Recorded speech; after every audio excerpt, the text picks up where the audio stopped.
Hey folks, this is Patrick with Last Born in the Wilderness. And I'm Rob Simons, and I'm with the show Moving Forward on the Progressive Radio Network. Yeah, this is our first time doing a joint interview together. We've spoken previously on the podcast, but this is the first time that we've met in person, and we had the really great fortune to interview journalist Dahr Jamail. He is the author of The End of Ice, Bearing Witness and Finding Meaning in the Path of Climate Disruption. You can also find his work on Truth Out, which he does regular climate dispatches, and as well as just other environmental issues that are happening in the United States. Right. And if you want to learn more about Dahr's work, you can go to dahrjamail.net. All of these things are going to be in the description of our respective episodes that we release for both of our shows. So I just thought it would be just good to give a little bit of a layout of what was just discussed with Dahr. As I mentioned, he just released this excellent book less than a week ago, I believe, at the recording of this interview. We had a little over an hour-long conversation with him about some of the themes that he brings up in this book. What were some major points that you think were brought up in this interview, Rob? I think one thing that we got behind Dahr the human, and Dahr the person, and Dahr getting personal, which is now what his writing's shifting to, which I was really happy with. Yeah. We get into obviously some of the science that he brings up in this work regarding abrupt climate disruption, but we had a really, I think, very profound, moving, I think, discussion about what it means to be alive right now. What does it mean to carry this information with you? Now that the climate is changing at an accelerating rate in a non-linear fashion, how do we proceed in this time that we're in? There's not really an easy answer to that, but I mean, we attempt to get at some of those points in this. How do we each individually, and especially Dahr, doing the work that he's done with this book, how did he approach the grief and the despair and the anger and the questions that come up in the face of this information? I think that anybody who's attracted to this work is going to have. And I think too, a lot of people that are going to be listening to this are already into the climate science, and they've read all the science, and they know where the areas of concern are when it comes to the environment. But one thing that's interesting about this book is that he details his personal journey of connecting with nature along the way of studying the environment. And I think we captured that pretty well. I think so too. I think, we both look up to Dahr. We're great admirers of his work and his courage in being able to articulate and to write about something that is very difficult to even get at. I mean, I think most people that are coming at this information, at least when they at first come across it, are going to be somewhat alienated. And I think now that more and more people are waking up to this information, this is really the shift that we need to get.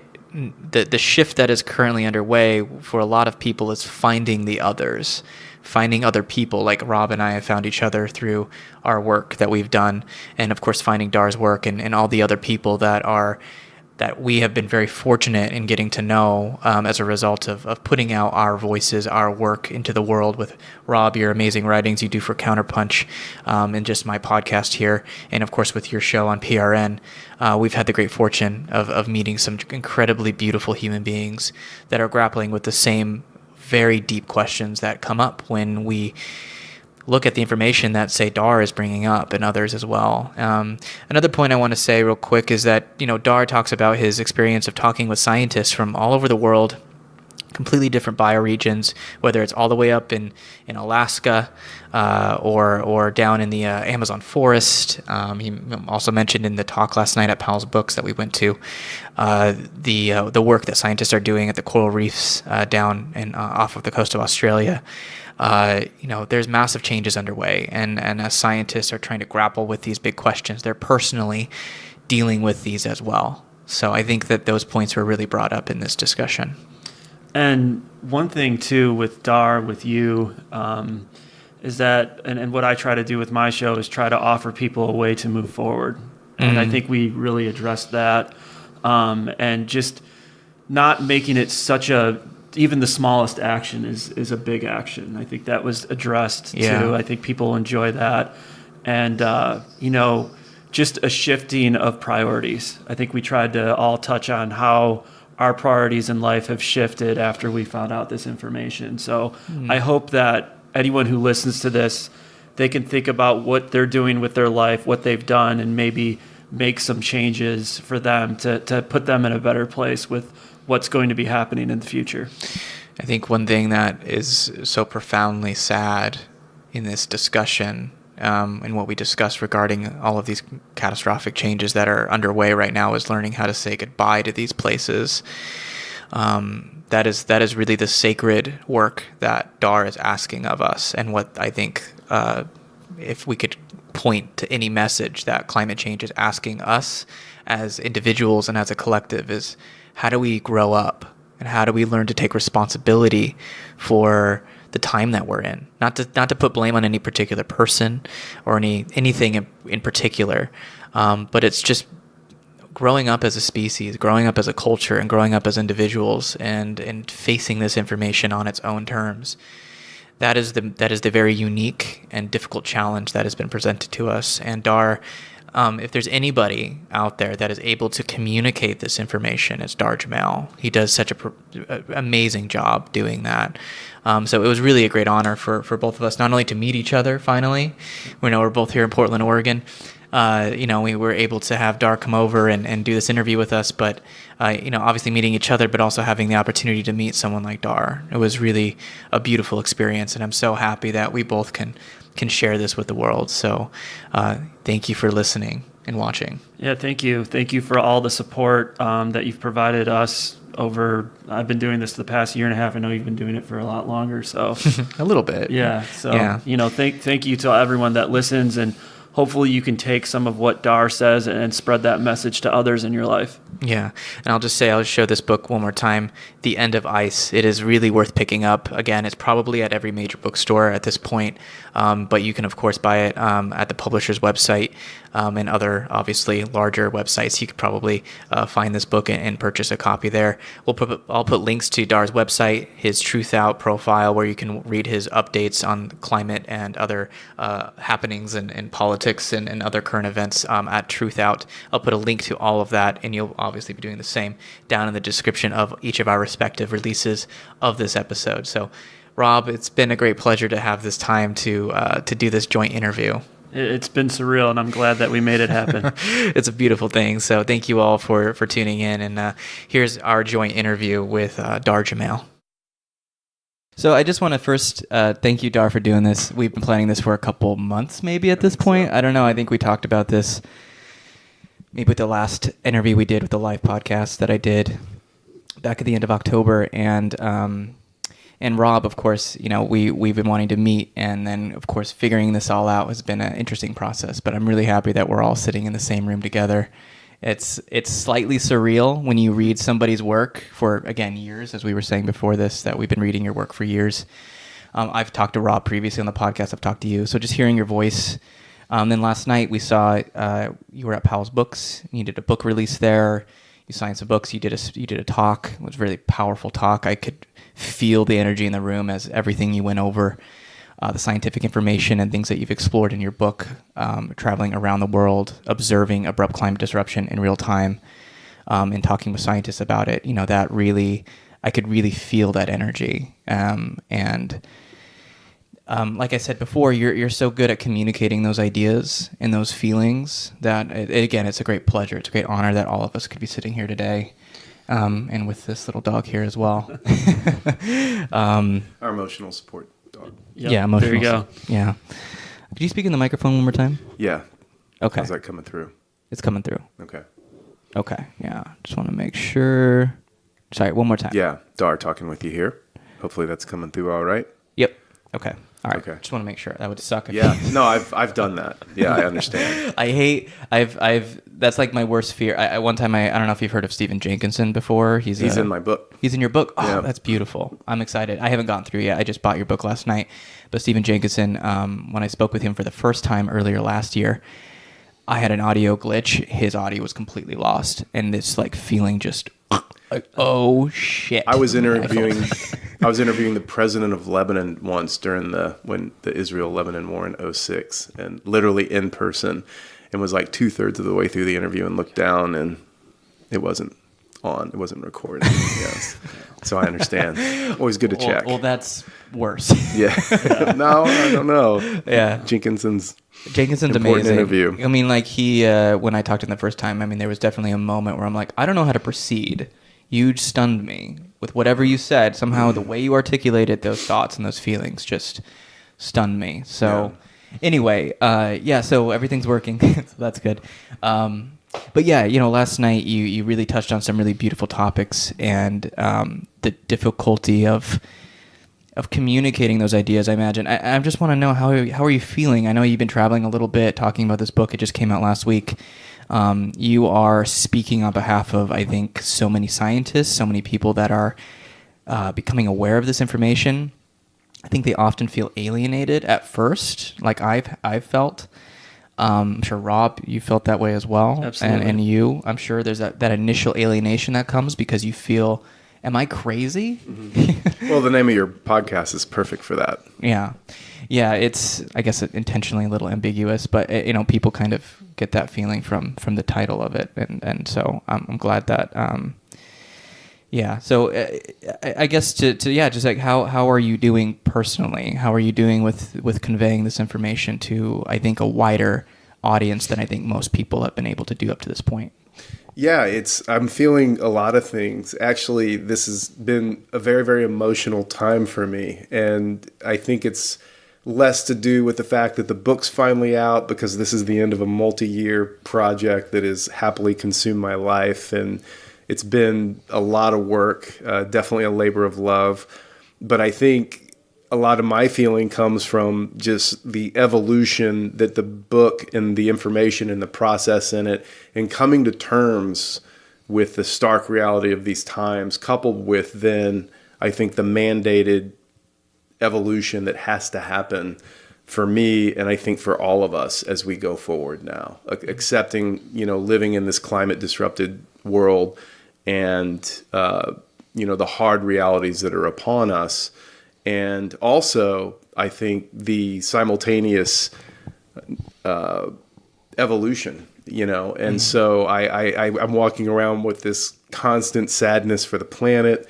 I mean, another huge report comes out literally today about, ramping up of the melting in Greenland, that it's hitting a tipping point soon. And, and all of this, this less than a week ago, the report about the Antarctic of the melting increasing sixfold since just the 1970s. I mean, now when I hear these things, instead of going into kind of an angry cynicism and a self-righteousness of, see, I told you so, it's really, I feel sadness for the planet, and I feel sadness for all of us, about what. So it's really a mixed feeling of that. And then also, of course, relief now that the book is out. And I am happy to have this platform to get this out to a much, much wider audience. And I think people are really hungry for it.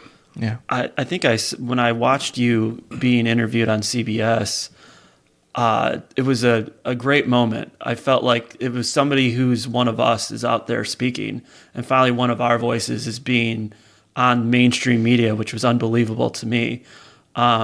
Me too.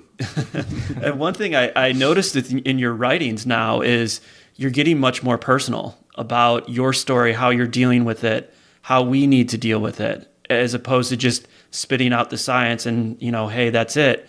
And one thing you said that I listened to a recent interview is you said that you thought humans aren't connected to nature like we used to be. What do you think has caused us to fracture this connection? I think it's really a direct symptom of corporate capitalism and this consumer-based society and really the entire power structure now of the West that is based on global capitalism, of otherizing nature, of treating nature as a resource or a slave or something that we can just take and take and take. And that really is the dominant mindset of capitalism, is exploitation and treating the earth from which we came, of which we are 100% reliant, as this other is suicidal. And so I think that's where the disconnect fundamentally came, because indigenous cultures, everything is sacred. Everything, every rock, every blade of grass, every tree. If you're going to take an animal to eat, you need to pray first, and then you're going to pray over and thank the animal for giving you its life so that you can continue, that kind of relationship with nature, of all my relations, as we hear. And versus this corporate capitalism, nature's out there, we're here. We have to be afraid of nature. We have to exploit it. And so there's this disconnect. And in the process, we lose the direct connection to the planet, i.e., which I think is the same thing of losing a direct connection literally to ourselves. I think that's so important that your book, it seems to outline not only what is happening all over the world, but also how you're connecting with nature in the meantime. And that's such an important message for people to hear. And I hope that, my one hope of this book is that when people read it, if nothing else, I want people to just go reconnect in with nature. If nothing else happens from reading the book except that, then I'll feel like it was 100% worth it and I've done the job. Right. Something that I've kind of realized by exploring this concept of climate change is it's a thread. It's not... It's like I think when you try to deal with climate change within the context of our culture and our cultural value systems, we tend to not approach it in the appropriate way, which is to say that often people want to engineer our way out of this crisis, right? It's always like, okay, so a technological fix is going to come into play at some point. Let's try to fund that. Let's get all of our resources behind that. Maybe some billionaire in Silicon Valley is going to figure something out. And I always feel like that is way out. That is fits within the logic of this exploitive system that you're discussing, and that's to me like if there's a lesson that could be drawn from this extremely tragic process that's unfolding right now, that's really been over the course of maybe hundreds or even thousands of years. And that's kind of the trip, is that once you start, okay, why is this happening? And that's such a huge question. It's not just carbon emissions. We can look at all of the science behind it, and that is absolutely 100% important to getting your foot in the door, because then you can conceptualize it and understand it on that level. But then there's this other completely deeper, much more difficult level that, again, I think our culture gets in the way of often, which is to understand, like, how did we build a society and a culture that was so messed up in so many ways. I mean, and it's not just with our environment. I think it's a reflection of what's happening internally. When my wife and I were driving up to Boise to fly here, we were having this discussion about intergenerational trauma. Sorry, I'm kind of getting off track slightly, but I'm thinking about all the various ways in which our culture has been built on all these faulty premises. And maybe there's values that we can come out of that are good. It isn't like we can necessarily throw everything out with the water or whatever. But it seems to me that what climate change and this whole crisis is asking of us, the whole ecological crisis globally, is asking us something that is so deep and so profound. And my fear, what makes me so sad, is I don't know if most people are going to come to that realization. And that's what scares me mostly. It's not even that I'm worried about the extinction. I think that may or may not happen. That's almost out of our hands at this point. What we can choose to do is to figure out, how do we live beautifully in the time that we have? And it's going to be really hard to do that when we have nuclear power plants along every coast in the United States and around the world.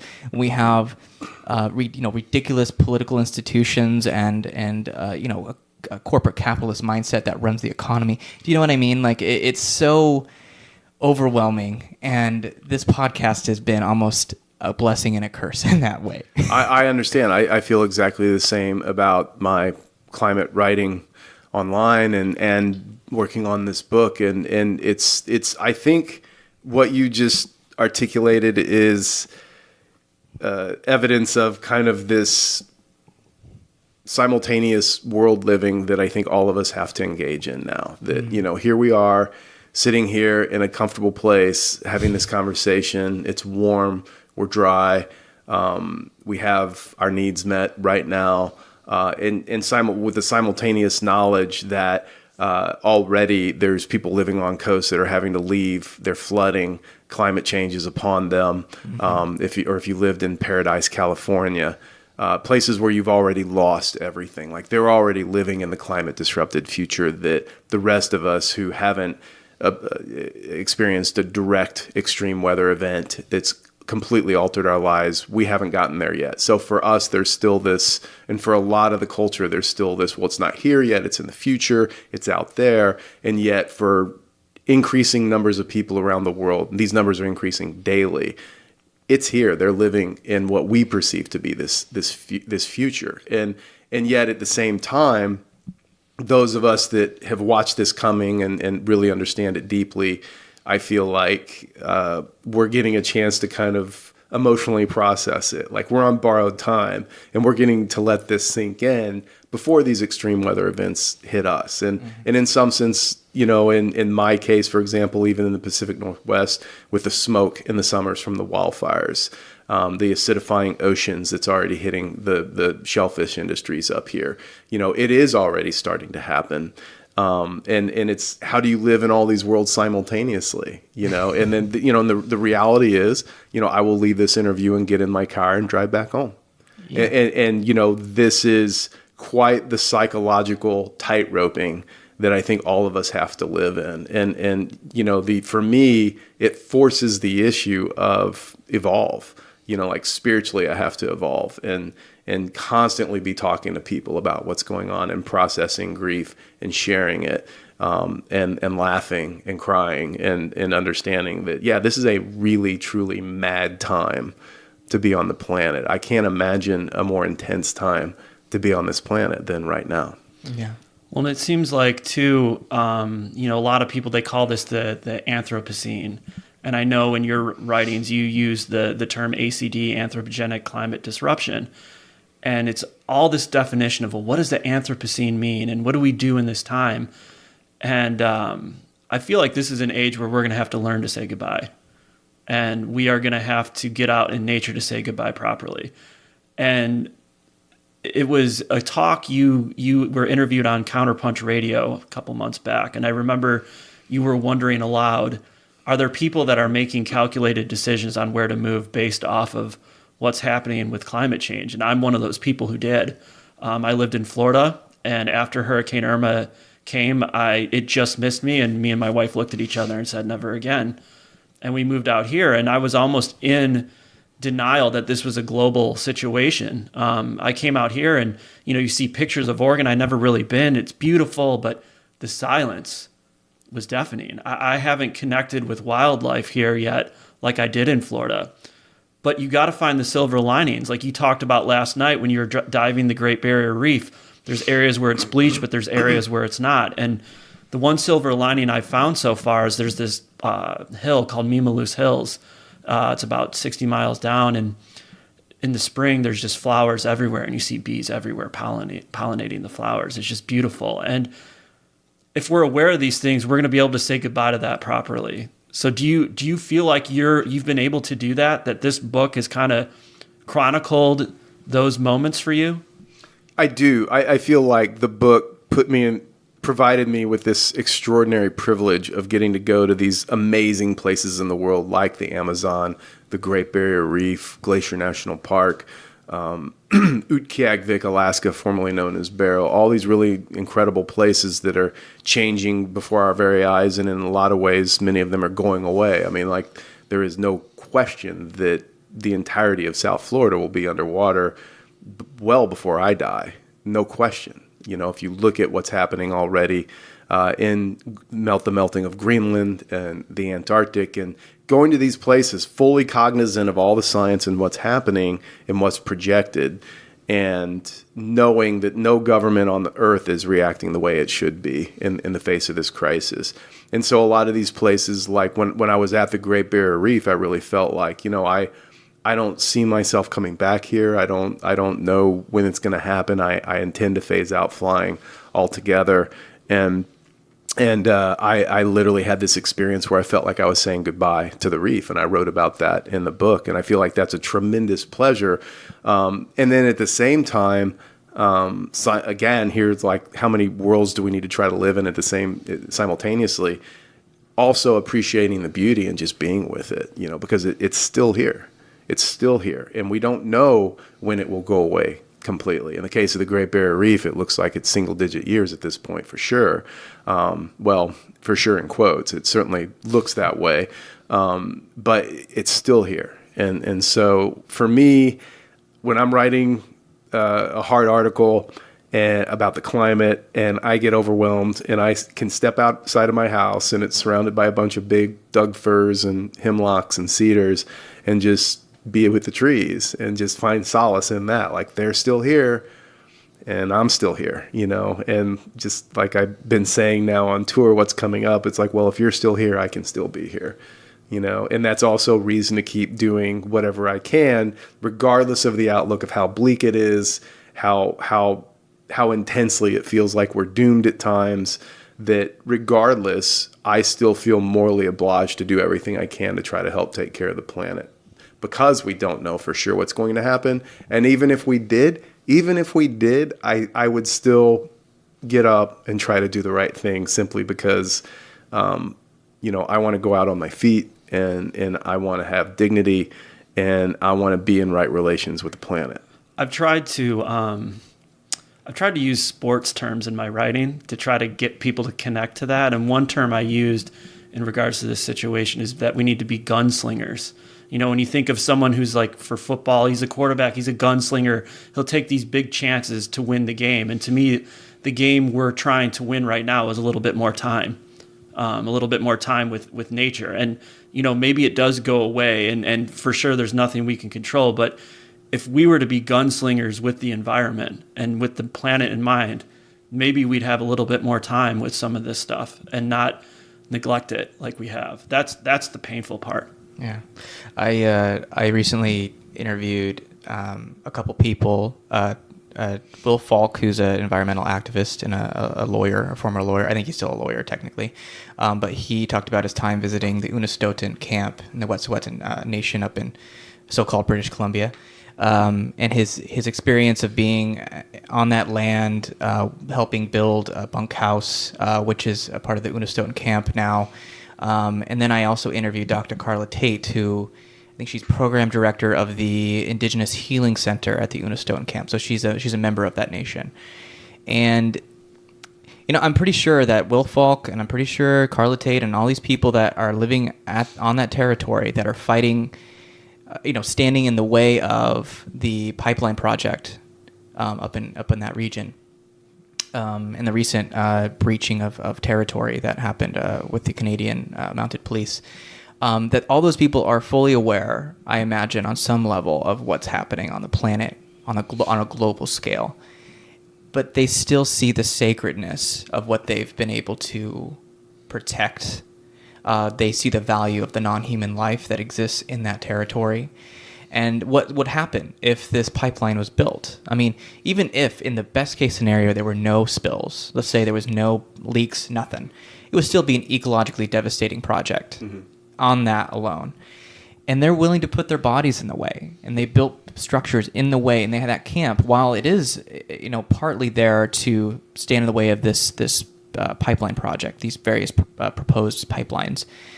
They also built this Indigenous Healing Center, which is trying to undo generations of colonialism in Canada. That work is so beautiful. And even in the face of all this, you say, well, what's the point? There's this sort of, I think, almost narcissistic or something. I don't know what the right word would be for it, but this sense of well, we're fucked. So now what? Let's just try to live the best we can hedonistically. And that's not what you and several other people we could probably name are asking. It says this information, while it's devastating, it induces sadness and grief and anger.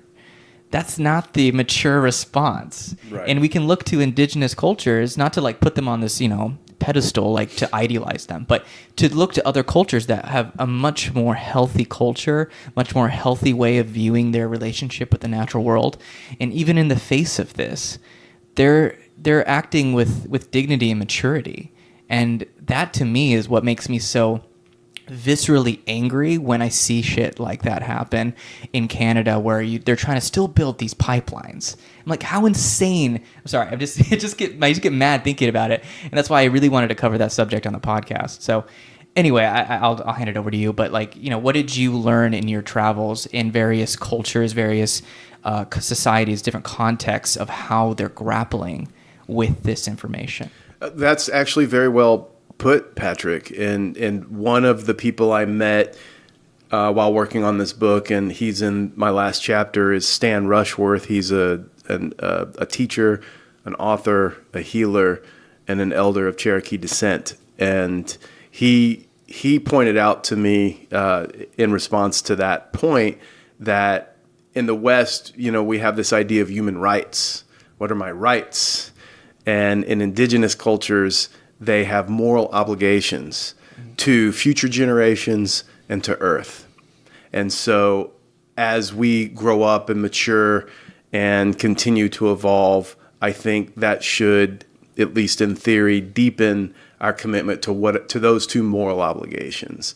And it really comes down to, and this is something that he talks about as well in my book, is how do I choose to comport myself during this time?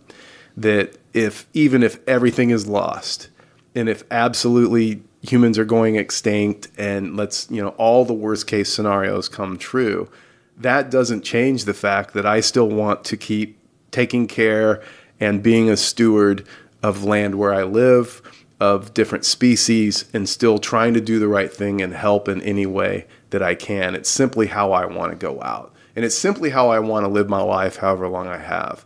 And the other piece of that, the way I explain it, is pretend that it's 30 years from now.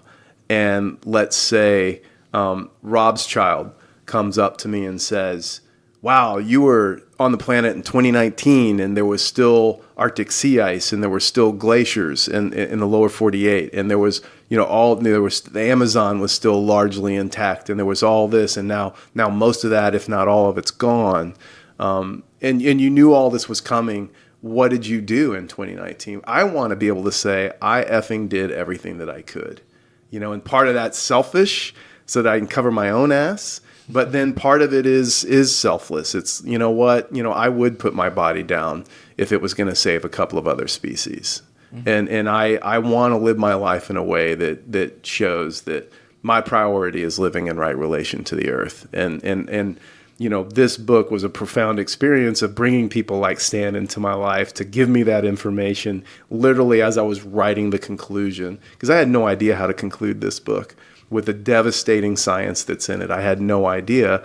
And then the earth brought into my life this extremely wise, intelligent, articulate elder who then also brought in a bunch of very important indigenous stories as well as his own words to help me in the book, which has essentially been then this touch point from which now I'm in this new place, and I'm trying to live into this new way of being that was created by literally writing this book. Yeah. It's, I don't really have many in-person conversations about things like this, which is refreshing to talk about this. And that's personally, like selfishly, what I think about is that I'm going to be a father now any day. And that's the ultimate challenge is to me, to my son, is what am I going to do to try and for his generation and for him. And I appreciate everything that you're doing with the book and the journey that you're chronicling to kind of help me through. Because I know at the end of the talk last night, you posed a challenge to everybody of where's your spot to connect? Where's your, footprint that you can make? And I think that's something that I'm going to be thinking about a lot here in the next couple of days. And I think that we're all morally obliged. It keeps coming back to what I keep referring to as a moral obligation to the younger generations and the future generations. That I'm in a position now where I can help, and I feel like all of us now, the onus is on us to protect them, to educate them, to prepare them, and help them for this extremely challenging time that the world is now in. That's going to get more challenging each day. And I just see that as another layer of this moral obligation, because when I talk about feeling morally obliged to be a steward and help work for the earth, that of course includes all beings, including humans. Mm-hmm. Yeah. I just want to maybe touch on some things that you really get into in the book. Obviously, we talked pretty much everything that probably you, in spirit, that you discuss in the book. But I think that for me, it is difficult to communicate these ideas to a broader public who are unfamiliar with all the things that we're basically discussing. I don't know if we mentioned it already, but you've been on CBS, you were on NPR. You are, I think, as an individual, very well equipped to communicate these ideas to people that are unfamiliar with them. At least maybe they might have obviously global warming and climate change is it's a vague concept that I think most people are fairly, at least on some surface level, understand. They get, okay, the climate is changing, or they might be in denial of it. Whatever it is, they have some basic understanding of it. There are concepts within discussing abrupt climate disruption that is, I think, difficult even for people that are totally read the science, understand it, read your work, read other people's work. They get it, but there are certain concepts that I think psychologically are difficult for human beings, particularly human beings, to wrap their head around often. Even scientists, right? And I think that's what kind of creates this dissonance a little bit, this sort of split world thing that you're talking about, because psychologically we on a certain level we understand exponential change. We can understand if we look at it on paper, but then when we see it in real life, we're trying to understand how fast this is coming at us. It's like, I'm still surprised. You said that. I remember in our last interview you mentioned you go up to the mountains, of course, and that's a big part of this book. You go to the mountains, is where you always feel called to those places. And I can't remember which mountain it was, and I apologize for not remembering it, but you were climbing a mountain, you were trying to get some respite from all the information you had been neck deep in.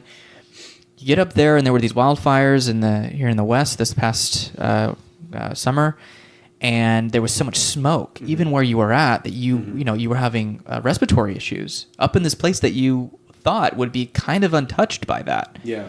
And that's when it hit you again, like, oh, this is real. That's what's the biggest thing, is when it becomes personal. Mm-hmm.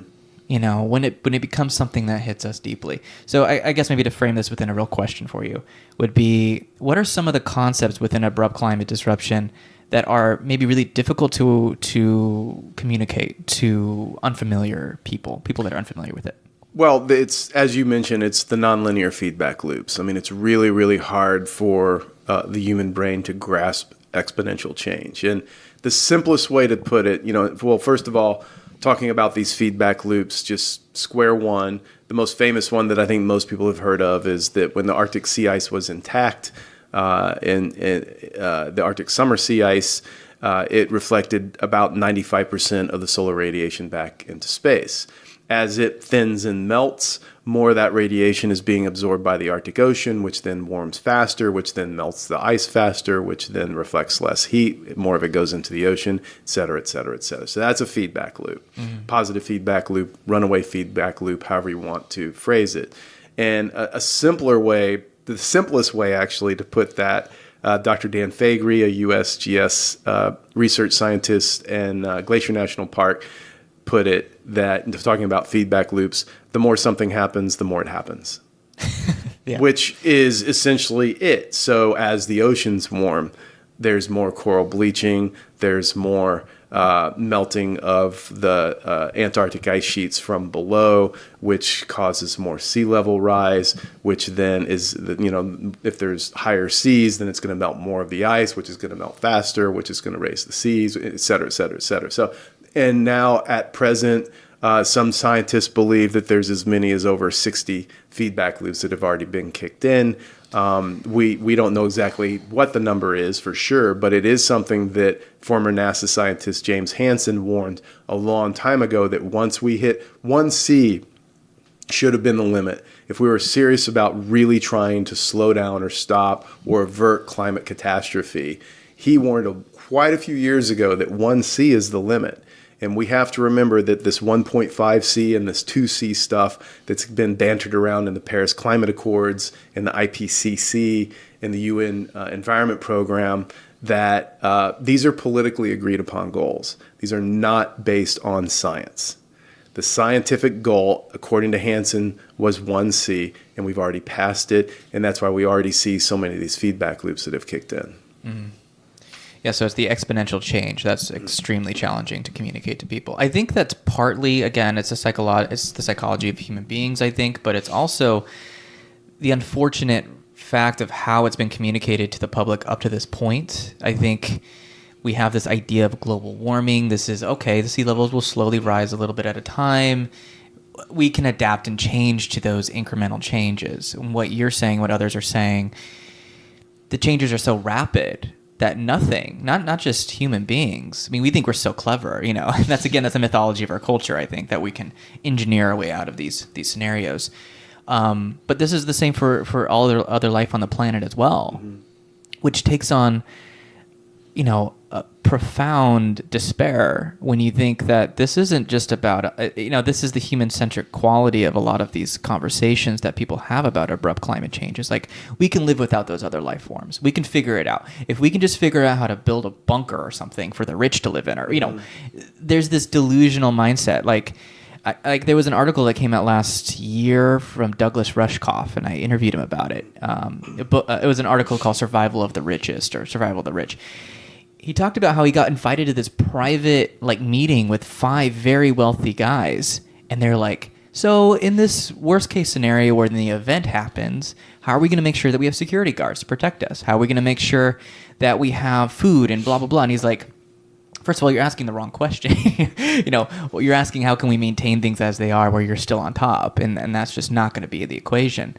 You should learn how to live with people, and that's a whole other subject. But yeah, people are thinking we can move to New Zealand, or we can move to Alaska, or we can move to some part of the planet that's going to be less affected by this. And I think that's just not going to work. Well, and we can, and I'm going to implicate myself in that. I moved to Port Townsend because I looked at the NASA projections for drought, rainfall, etc., temperature increases. And Port Townsend was somewhere that, at least based on those projections, that if I live to be in my 80s or 90s, I should still be able to grow food year round and have enough water to do it. Oh, okay. Unlike most of the rest of the country. So that's why I moved up to the north coast of the Olympic Peninsula, because it's going to be one of the better places to live. That said, it's not exempt from these severe impacts like acidification, wildfires, drought, massive influx of climate refugees, whether they're choosing to be, as I would classify myself as one, or not. And right now, at least, in this bubble of the West Coast of the United States, for a lot of people, there's still this choice. Yeah. And but daily, more and more people are losing that choice, and I think ultimately all of us will.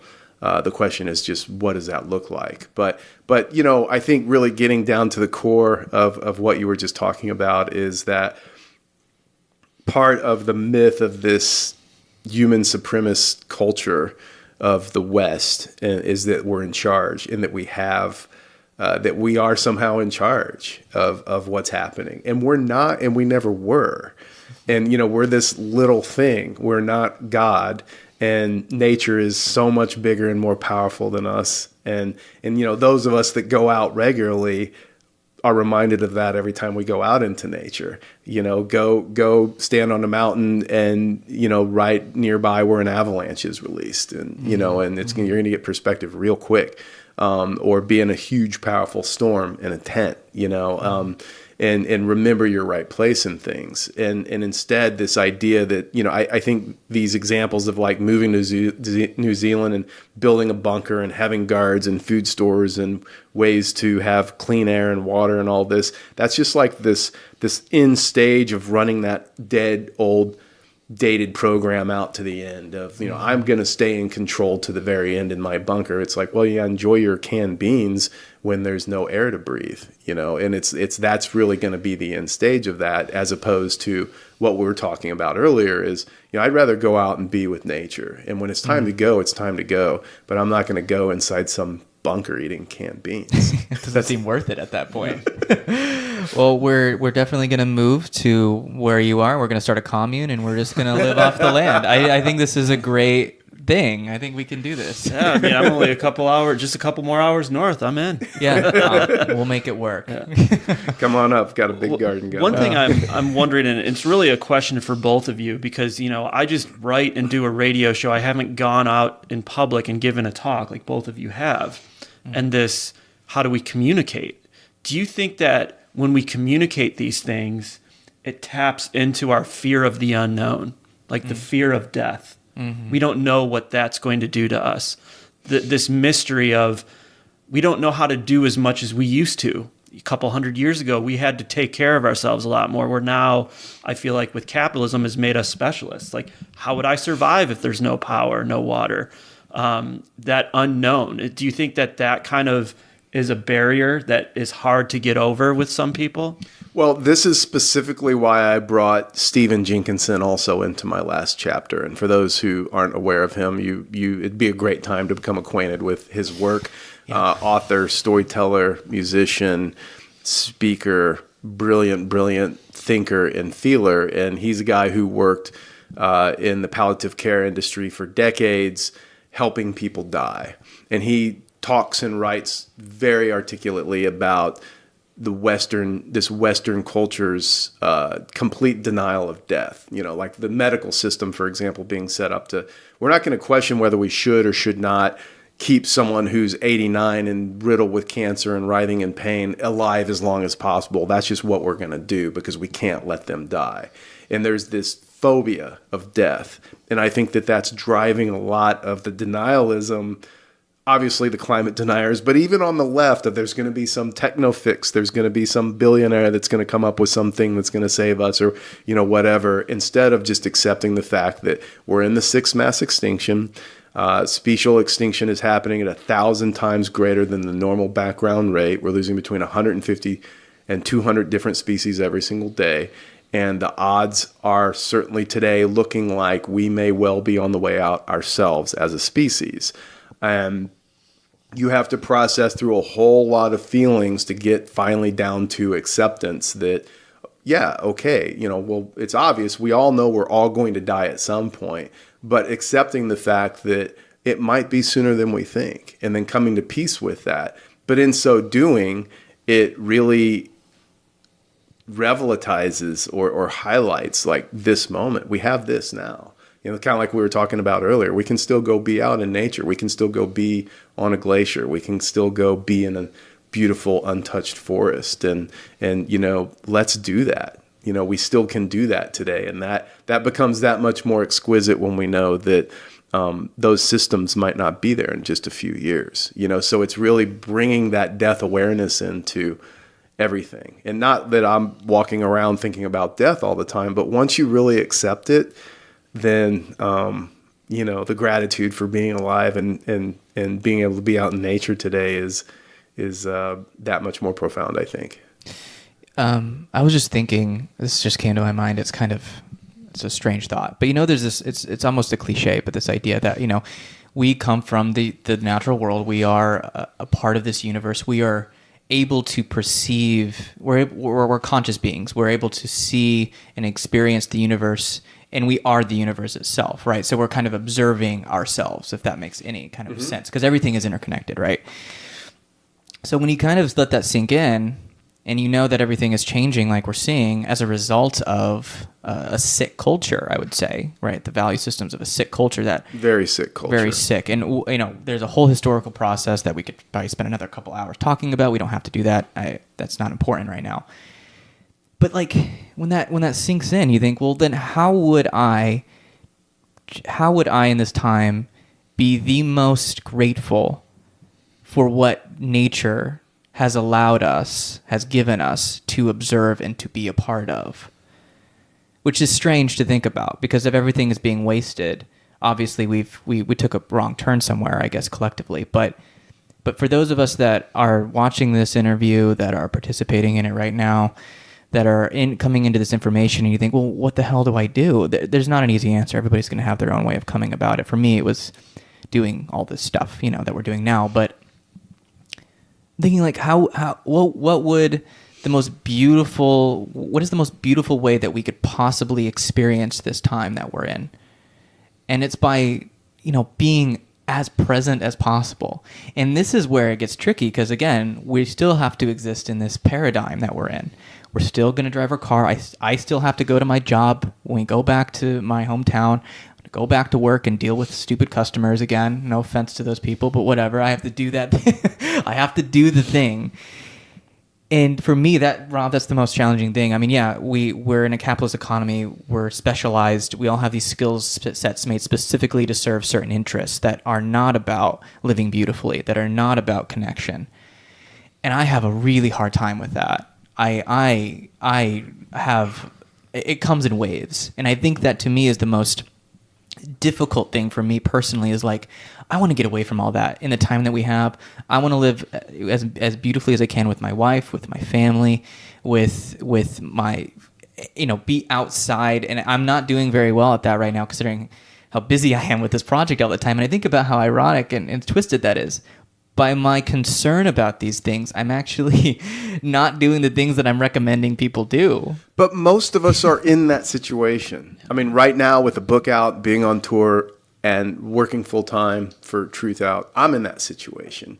And I'd certainly rather be up in the mountains and live happily ever after, and just go from trip to trip to trip. And I talk to the people closest to me saying that often, yet this is also how I serve the earth. And so that means I need to go out and talk and do this work and get this information out and keep kind of doing my part in helping evolve consciousness as much as possible. And the reality is that the vast majority, how many people do we know that have enough money or are so situated that they could just completely unplug? And the reality is most of us have to live at least with one foot in the system, if not both. But I think it's not about just having gratitude for what's here. Like that's a very nice feeling, but it's that gratitude necessitates action, and it necessitates paying it forward, and it necessitates service, I think, and service to other people. And it's not about just, okay, I need to get this information out there, but living in this new time and being of service to the planet, I think for everyone means everybody doing what you're already doing in a sense, because we need healers, we need gardeners, we need people serving at restaurants so that people can eat. We need, we need people doing what seemingly might appear to be some of the most mundane work, but it takes everybody doing what they're doing, And I think simultaneous to this collapse time, this era of loss that we're in, there is this enlightenment and there is this kind of growing up of consciousness that I'm seeing it all over the place. I mean, we wouldn't be having this conversation if it wasn't happening. And I think a lot of the people watching this are already there too. I think something as simple that I see both of you do that I admire is just a shift in priorities. You've shifted your priorities to doing a radio show and putting yourself out there. You shifted your priorities and dropping everything that you've done and have just dived into what this climate crisis is all about. I think that's something to be applauded. And yes, we still have to have one foot in the system when we do that. And I think what makes it hard to communicate with people, what made it hard for me to process this was I thought about the things I did with my life, how I screwed up. And I wish I would have taken some moments back. Like I was in Peru and I was looking at the Andes Mountains and I didn't realize that was goodbye probably. I'll never see snow caps on the mountains again. And I wish I would have pictured that. And I think reading your book's going to help me process how to do those moments better. But it also, I think a problem too is with people is I still have all these things I want to do. And you're telling me I may not be able to get to do these things anymore. It's a very internal introspection at first. Yeah. There was a concept, an idea that Charles Eisenstein has brought up, which is that we tend to think of cause and effect in a very kind of Newtonian way. Like you do one thing and it creates an effect, obviously, right?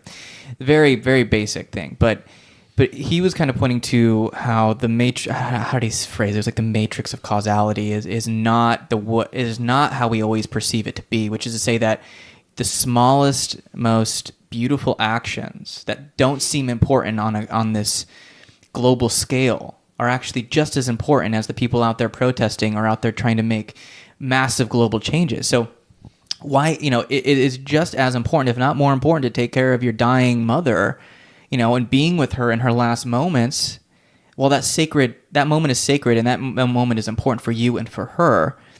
That doesn't mean it's any less than someone going out and doing this big political thing, fighting the state, fighting capitalism, trying to stop global warming from destroying everything, right? Like, we think that the bigger the action is, the more important it is. And I think, especially considering the state of things, you really have to ask, like, is that really the most important thing you could be doing right now? It's not to say it's not important. It's just that we need to reframe our understanding of what is sacred and what's valuable. Again, in the context of what you've presented and other people have presented regarding abrupt climate disruption.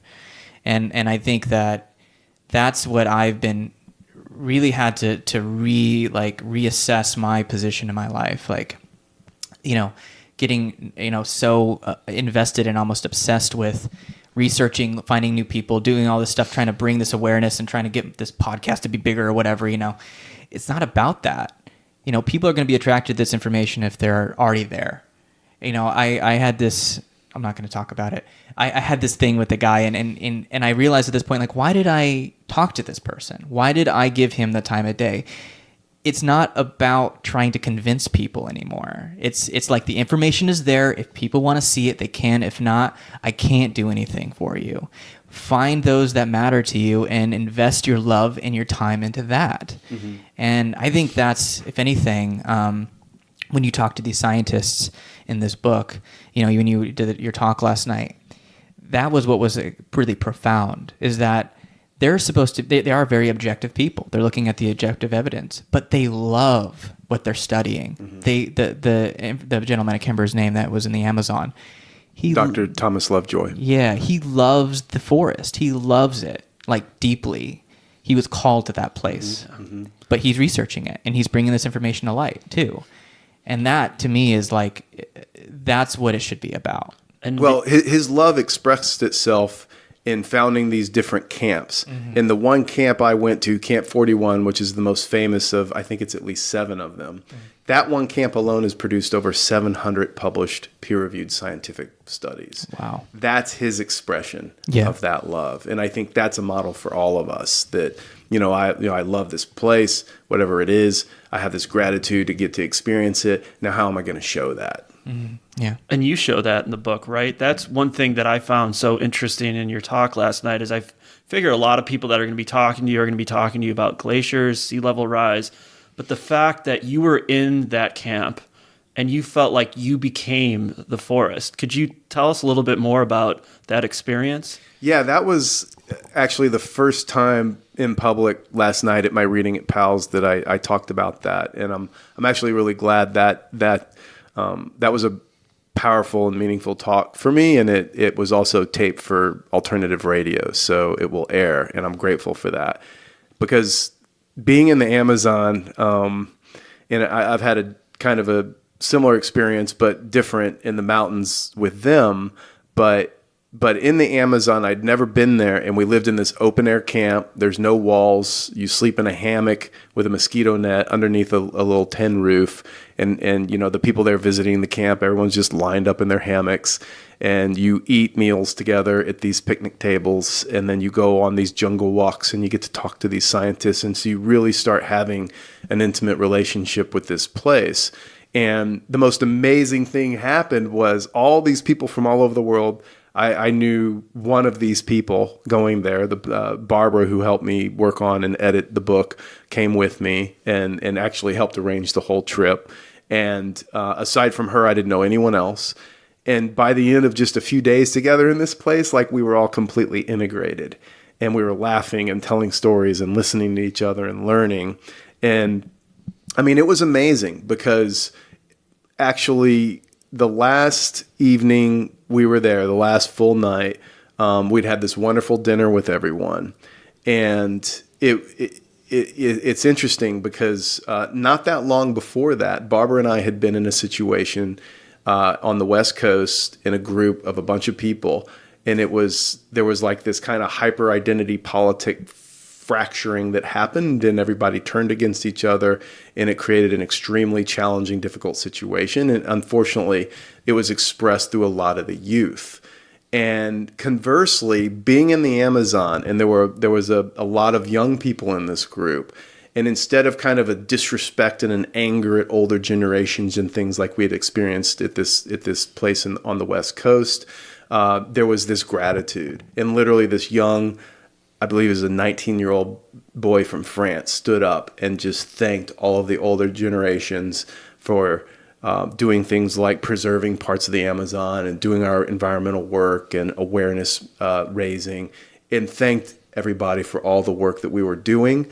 And then that expression really kind of washed over the whole camp, and it made all of us feel that much closer. And what I really realized today was it was really the Amazon working through us. Because what was happening from the first night I got there was it came into my dreams, and I was having these really amazing, profound dreams, and waking up at night and thinking about them and hearing the birds, and then in the early first light, hearing the howler monkeys' roars coming through camp, and all of these experiences together. It literally felt like the jungle was literally coming into my being and kind of pulling me deeper into it, because that's where we're all from. And it literally started living through us, as expressed by this young man's gratitude for everyone. And literally another example was this tarantula walks into camp. And several of these scientists, one of them, Vitek, who's in my book, they're all like amazed at, we just watch them, like they're amazed at this tarantula and shining lights, and where did it come from? And okay, let's pick it up and go put it back in the jungle. And everyone was looking at it and, identifying its species and all of this, and just this joy and fascination at life. Because, what other place can you go to where there's as much biodiversity and just raw life energy just coming up and out of everything? And that was the experience being there. And I tried my best to convey that in the book, and convey Dr. Thomas Lovejoy's love and experience of the same thing, because, really that, to some degree of that, if we really immerse ourselves in nature, I think anyone can really experience that if we open ourselves up to it. Let me ask you this. That's interesting. You talk about it's almost like obviously the Amazon forest had its own life force, its own swirling energy that you were pulled into, and inevitably it impacted how you slept, your dreams, all of that. It probably impacted everybody's behavior and how they treated one another. And you've been on, you've been to many different, glaciers, mountains. I'm sure you recognize, obviously you'd recognize that each place has its own, like you talk about the Amazon forest pulling you in and giving, affecting you on this deeper level. Can you kind of comment on all these places that you visited, from the coral reefs to the mountains that you summited, to the Amazon forest, to all these different places you've been? Each place has its own energy, its own spirit about it. I just think that's really fascinating. That's a fascinating idea, and that's part of the saying goodbye to these places. It's really tragic because indigenous cultures that have respected and understood these places recognize that spirit to each of these places. And that's why each indigenous culture, of course, is so profoundly unique, because they represent the place that they are a part of, the land that they are with. This is why one of the quotes I lead the book with before I actually even start the introduction is a Wendell Berry quote, where he says, "There are no unsacred places. There are sacred places and desecrated places." Yeah. Yeah. I guess I could just ask if, you talk about the Amazon, but what is it like for you? Because you're always drawn, as somebody who's been to so many different glaciers, mountains. What is it about mountains in particular? I don't know if you could possibly articulate that feeling, but I'm sure that you have that unique something that comes from being on the top of a mountain. I mean, what is that? Could you possibly? Because I haven't done that. I haven't climbed any mountains, so I can't speak from any personal experience. But what is that like for you? Really, just being in the mountains, because it's such a ridiculously minuscule percentage of the time in mountains is actually on a summit. but it's really just being in them and being within them. And to me, it feels like being in church. I mean, that is my church, and it's the perspective I have of how long they've been there, how long they're going to be there, and I'm just this instantaneous flash. There's being humbled by how big they are and how much power is there within them, and the energy up in these regions, especially on the bigger mountains. And really, it's just, I think, a very, very easy place for me to remember my place in nature, that I'm just this tiny little being, this little speck, but also am there to experience it and appreciate it. And the same thing, like my thinking changes when I'm up there. My dreams, I have clearer dreams.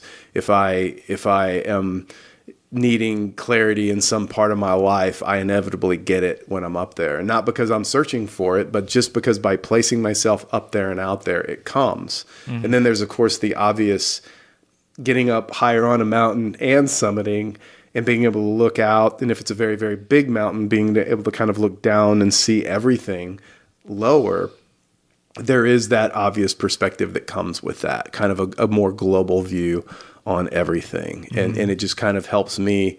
It integrates kind of right place of myself and everything in the world in a way that I think I don't get anywhere else. But like you said, it's impossible to really describe. And I think other people, like I've met plenty of people that going into the ocean is their church, or forests, or the desert Southwest, or, pick your place, or even a stream, or maybe even it's just a city park. Mm-hmm. But it's going to be different for everybody. Mm-hmm. And everybody's going to have our own unique experience with it. But it is sacred to me.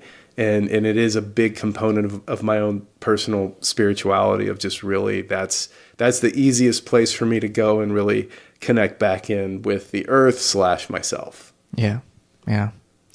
I wanted to ask more directly political questions towards the end of this. Is that okay? That I kind of shift gears a little bit? You, while doing, this is what's so, I think, amazing about while you're doing this book and you're writing and discussing some of these very profound topics, you're also still writing about like the Trump administration and policies that they're trying to push through. And, it must be also obviously very emotional to research these things and to realize where we're at. So I guess maybe there were two major points that I wanted to bring up. And the first one is that we're in the midst of a partial government shutdown right now. And, the stated reason is that Trump wants this border wall funded, and he's mad that it's not being funded. And so he's like, we're going to shut down some of these government, administrations and stuff. But you wrote an article for Truth Out just this month, I believe. It came out this month. It's called "Despite Shutdown, Trump is Pushing Forward Plans to Drill in Arctic." And I just want to quote this really quick, and then I want to ask a little bit about that. In April 2018, the Trump administration took the first step toward oil and gas drilling in the wildlife refuge by officially launching a 60-day review process for holding a lease sale in the pristine area. Since then, the administration has worked consistently toward opening the wildlife refuge to drilling, even despite the government shutdown that Trump himself caused. Opponents of the efforts to push drilling forward have criticized the move, pointing out how obvious the contrast is between this and the lack of staffing at national parks that is leading to overflowing garbage vandalism and unattended public toilets. Bridget Bessarianos, I hope I'm saying that correctly, a staff attorney with the nonprofit public interest environmental law firm Trustees for Alaska, told Alaska Public Media that it is, quote, unusual behavior for the Bureau of Land Management to move forward with public meetings despite a government shutdown. What is going on with that particular story? If you could illuminate us a little bit.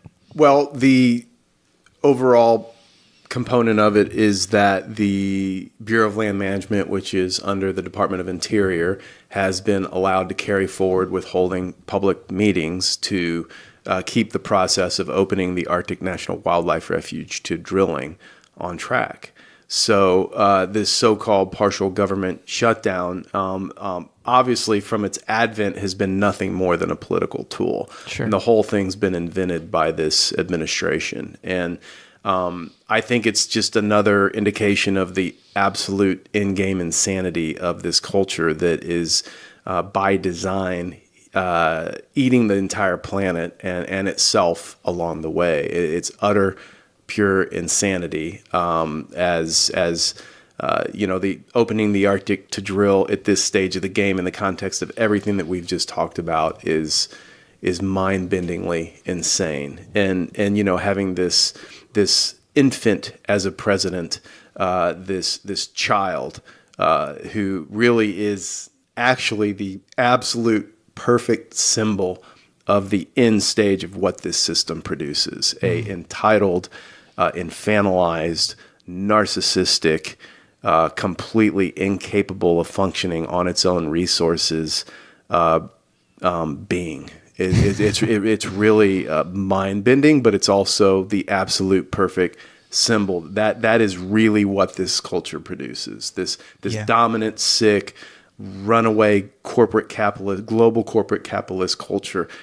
Donald Trump is the epitome. He is the face of it in such a perfect way, and that against the backdrop of the possibility of even our own species going extinct, that we're still going to keep pushing forward with doing the exact thing that is causing that very extinction. I mean, it really is in that way a perfect symbol of if we stick with this culture, this is what happens. But what's frightening me is we're seeing this more around the world, is Bolsonaro now declaring war on the Amazon rainforest, and with it would also go some of the last uncontacted tribes in the world. What knowledge we could lose from that is terrifying to me.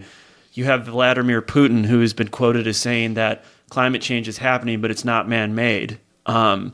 So what do you see when you are reading these reports and you see this new rise in authoritarianism, especially on the right side? Mm-hmm. How do you look at all of that? Yeah, and even in Western governments, 1/3 of all Western governments now are either already going into authoritarianism. I would argue that this country is one that is in authoritarianism. I mean, a lot of people still think there's enough functioning institutions, but given the hundreds of federal judges that are now extreme right wing, given the Supreme Court is now gone, and other factors at play, I would argue that this country is already authoritarian and is heading towards totalitarianism, possibly. Numerous others, you just pointed out Brazil, and that's just the West. So if 1/3 of the Western countries, which, in theory, this is the so-called free world, not even to talk about these other countries that have always had authoritarians or totalitarians around the world, and we know what those are. So it is, in that sense, and of course, all of these people's perspective on the environment is just that it's this resource to use, and we're going to deny climate change, et cetera, et cetera. It is, I think, another symptom of the grim nature of these times, and it really underscores the importance of all of ours coming to terms with loss, with death, with our own deaths, and the imperativeness to find out what can I do to work for the planet. And the onus is really on us. It also underscores that anyone thinking that, well, we can wait for an election or we're going to turn the steerage of this government around, there's just no time for that kind of thing. So I have a selfish question that I've always wanted to ask you, and now that I have this moment, I'm going to be a little selfish and ask it. Go for it. Because I think maybe this ties into this a little bit. Is when you went to Iraq and you said you did 10 or 13 trips, I think it was. And 10. Yeah, and you saw the systems that we rely on failing over there. Does that give you a different perspective on what's happening and what the future may hold when you witness some of these things over there? I feel like I've gotten a glimpse of the future of this country by seeing what was happening there and what's happening in a lot of other countries already around the world, where the government had collapsed. The government existed only to keep itself in power. It had hit a point where it does little to nothing, if anything, sometimes for the Iraqi people. So, I mean, they couldn't even take the garbage out in Baghdad, the capital city of the country. Power, maybe 1 to 4 hours of electricity per day. Food, potable water, electricity, these things. So what I saw was communities basically were forced and to rely upon themselves. And mosques became organizing centers where they would orchestrate, okay, how can we figure out medical care? Who has electrical generators? How can we run that? And they became these centers of organization, and actually life then went on in a lot of these neighborhoods in the capital city. How do we figure out security, et cetera, et cetera? So in that way, there were kind of these small shining examples of, well, here's what people left to their own devices are going to do to take care of themselves. And in the war zone, I got to see in times of crisis, yeah, there are horrible things that come out. There's barbarism, there's looting, there's people being taken advantage of in the worst ways. But far more often, there's acts of deep humanity and love and kindness. And I saw people taking families into their homes that they had no idea who these people were. They just knew that they needed shelter, and giving them food and giving them money and helping them however that they could. And I hope that, and I see a lot of that already happening in this country. And I hope that going forward, as things intensify, that becomes more the norm. And there absolutely will be breakdown in violence and polarization, as we're seeing in the news every single day, as people turn against each other. But simultaneously, certainly within the small community where I live, we're working towards the opposite of that. That we're tight, we're growing food together, we're sharing skills, and we're getting together regularly and trying to deepen all those connections. And so, as we do with the earth, inshallah, using the word that I learned in Iraq, we would do that with each other too. Yeah, I think for people that are watching this or listening to this, I think that's the important work. Is like, yes, there's going to be systemic.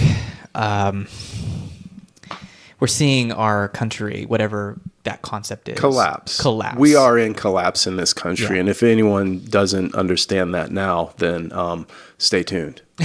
Yeah, I completely agree. I think that's what's. I think that's the component of it, is that when we do talk about these concepts like abrupt climate disruption, it's not that it's left out, but we assume for some reason that what's happening politically is somehow separate from what's happening in the climate. I mean, it just sort of happens. We don't necessarily mean to do that. It just does. But those are they're like this. They're the one cannot happen without the other. And I think you've mentioned this in maybe a previous interview. The military-industrial complex is one of the biggest CO2 emitters in the world. Mm-hmm. So that is directly contributing to the crises that we're in the midst of right now. And again, as things begin to fall apart, and this is the thing about the government shutdown that I find disturbing, is I feel like it's being used, like you said, as a political tool to obscure certain things that are happening. So people are distracted. It's kind of like whenever the presidential election cycle begins, which is already starting. It's a red herring. It's a red herring. It's actually really frustrating now that they're already coming up with presidential candidates, just because it throws people off. People forget that real political action happens outside of the election, the voting booth. That's really inconsequential at this point. Mm-hmm. And trying to articulate that to some people is very difficult, because there's so much gravity that it pulls people in and it distracts people away from what's happening. But anyway, talking about the government shutdown, this is a symptom of a collapse. Mm-hmm. This is a part of a bigger trend. And in the midst of climate change, all of this is coming down. We need to build communities like you're doing. We need to find that connection with other people. We need to learn also to say goodbye to these beautiful places that we love. And all of this, this is by far. I don't know what I'm trying to say. It's just incredible. This is just a very difficult time. It is. It's going to be the single most challenging time for this species, for our species, ever. I mean, there's no question about that, and it's going to intensify. And, we are going to be living through catastrophic impacts of runaway climate change, without a doubt. We already are, and it's going to intensify. And this is at 1.1C. And as I talked about last night, we have projections from very, very conservative entities like BP and Shell's analysts to the International Energy Agency that are saying between 5 and 6C could be possible before 2050. I mean, this is lunacy. I mean, this is, if people understand. I mean, for example, I remember talking in the Amazon at Camp 41 with Lovejoy, and I was talking about, well, hey, this and this and this projection are looking at 3, 4, 5, or even 6C by 2100. And he got very angry, and he cut me off, and he said, people don't even understand what it means to go to 2C. Mm-hmm. And there was this gravity in how he said that. And I read last night some of these impacts just from 2C. And so when we talk about 4, 5, 6C, like, we absolutely are talking about, it's really hard for me to see that humans don't go extinct at that. And if those projections are accurate, that means 30 years. Mm-hmm. And that's the time that we're living in. And then there's this political insanity happening. And in a sense, it kind of makes sense that that would happen. Yeah. Because if you're not deeply related and tapped into the earth and staying sane and staying centered and hanging out with other people trying to do the same thing, you are going to go insane. Because look at what's happening to the planet and look at the response of governments. It's pure, utter insanity. And there's no, and I mean that literally. Yeah. I'm not being flippant at all. And so I think it leaves us each with a choice, what world do I want to live in? And I want to be in the real. Yeah. I mean, Martin Luther King said not that long before he died that any country that puts militarism, I'm paraphrasing his quote, but that puts militarism ahead of social welfare programs is approaching spiritual death. He said that over 50 years ago now. And this country, I would argue, is largely spiritually dead. And this is why you have an individual as president that literally epitomizes that. Zero morality, zero integrity, zero dignity. The only God is money and power. And that is this country. And, people that criticize Trump, how many of your decisions are you making based solely on money? Yeah. Each of us now, it's a time to do some serious introspection and get really, really clear about what's really important. Yeah.